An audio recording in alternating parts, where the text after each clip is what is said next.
panibagong topic naman po ang ating pag-uusapan ngayon ay marami nga po ang nakakapansin kay Kalingap Prab lately, patukol nga po dito. Kahit sino naman po talaga ay mapapansin po talaga ito, di ba?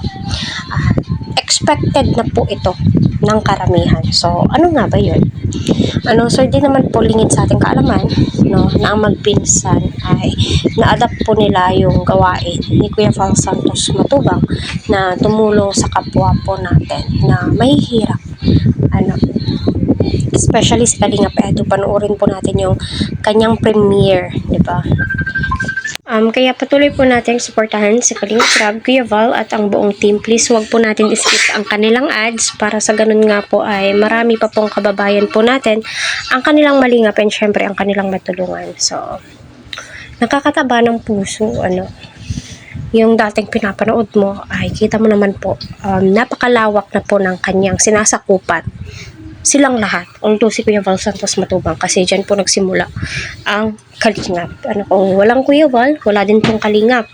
So sa panahon ngayon, bihira na lamang po yung taong tutulong sa'yo hanggang makapagtapos ka sa pag-aaral, hanggang maging stable ka sa buhay. So napakaswerte, Kaya palaging sinasabi ng iilan na pahalagahan natin kung ano man po yung itinutulong sa atin ng kapwa po natin. Kasi nga, gobyerno nga ay minsan lang nagbibigay.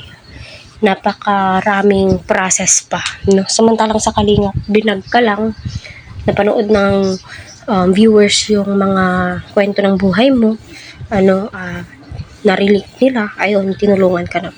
Kagaya nga po kay Dara na napakaliblib po ng kanilang bahay, malayo sa mga kapitbahay, sa mga tao, which is nung una ay matatakot ka, mawaworry ka, dahil nga po puro babae sila, especially yung lola na hindi naman po palaging nandoon noon, diba? Tuwing Sabado lang ata yun, diba? So ikaw bilang isang babae din, maworry ka para sa kanilang seguridad, kasi di natin alam yung panahon, diba? Kaya kita nyo naman po, ilang taon na pong tinutulungan ni Kalingap Prab si Dara. At andyan pa rin siya sa Kalingap, di ba? Masasabi mo po talaga na totoo nga po yung sinabi ni Kuya Val Santos Matubang sa kanyang live noon na may forever sa Kalingap. Which is nakikita po natin kay Dara, Joy, Rose, Ann, Carla at sa beneficiary pa pong matutulungan soon.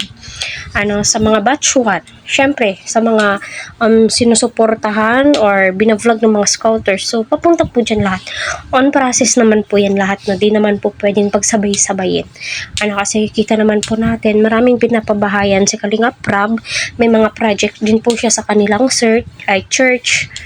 So masasabi mo po talaga, grabe po yung paglingap po nila. Isang bagsakan, kumbaga. Yung tipong sa Kalingap mo lang may experience, di ba? Sa Kalingap mo lang talaga may experience yung maginhawang buhay. Although kahit natapos na yung obligasyon nila, although din naman po compulsory or obligasyon po ng Kalingap na pagtapusin ka sa pag-aaral, pero ang iniisip kasi ni Kalingap Prab, ayaw niyang bumalik sa dati yung sitwasyon. Yun po yung iniiwasan ni Kalingap Prab, na bumalik sa dati, maibenta ang bahay, etc. Kasi sa panahon ngayon, di ba, yun na lang po yung kinakapitan natin. Pero masasabi mo talagang soon magiging stable na po yung buhay ng mga angels. At dyan po natin makikita kung papaano sila sa taong tumulong sa kanila, kung papaano nila suklian, although di naman po humihingi ng sukli, hindi, wala naman pong hinihingi si Kalingap Prab na gantihan nyo ako, so dyan po natin makikita kapag tumanda na si Kalingap Prab, yung mga beneficiary niya. So yung outcome, kumbaga yung magiging outcome ng pinapaaral ni Kalingap Prab, yung mga beneficiaries niya. At kita naman po natin yung mga beneficiary ngayon ni Kalingap Prab ay grabe, matalino sila, mga madam, sir. Matatalino sila. Ginagamit nila ang kanilang puso't isipan. Ang isip, dahil nga sa panahon ngayon, napakaraming tentasyon. Especially sa usapang sponsors. Although hindi naman po lahat. 'Di ba yung sobrang paghanga mo, minsan nakakalimutan mo na, uy, nababypass ko na pala yung vlogger na nakatuklas sa kanila. 'Di ba yung gano'n?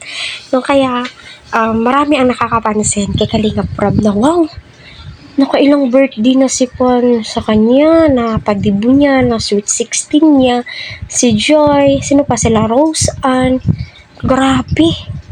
No, solid din po yung mga sponsors nila, no? Napaka-solid po. Kaya, pagpatuloy po nating suportahan sila, 'di ba? Kasi makikita mo yung before and after, 'di ba? Masasabi mo po talaga, ito talaga yung Kalingap. Ito talaga yung totoong Kalingap kasi before and after napakalayo. Like kay Dara, no? Kay Joy, masasabi mo sila Joy, grabe napaka delikado ng bahay po nila noon, 'di ba? Yung tipong umuulan na, no? Tapos yung kuryente live, papaano na lang kapag sinaksak nila, makukuryentihan sila. 'Di ba masasabi mo po talaga yung tipong nagsisiksikan sila sa isang bahay na puro tulo, pinagtagping sako, trapal. Pero ngayon, my God, napakaganda ng bahay ni Joy. Kaya, tignan niyo si Joy, di ba? Napakaswerte po niya sa Kalingap. Nursing siya, o, di ba? Hanggang maging stable yan si Joy. Hindi yan bibitawan ni Kalingap Rob, di ba?